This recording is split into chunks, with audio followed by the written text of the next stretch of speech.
আপনি কি জানেন মৃত ব্যক্তিরা কখন বুঝতে পারে যে তারা মারা গেছে? মৃত ব্যক্তিরা প্রথমে বুঝতে পারে না যে সে মারা গেছে। মৃত ব্যক্তির মৃত্যুর পরে আত্মীয় স্বজনের কান্নাকাটি, গোসল দেওয়া, কাফন পরানো, এমনকি কবর দেওয়ার আগ পর্যন্ত সে মনে করে মৃত্যুর স্বপ্ন দেখতেছে।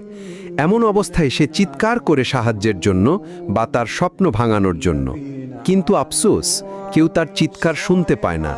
যখন সবাই তাকে দাফন করে চলে আসে, তখন মৃত ব্যক্তি একা হয়ে যায়।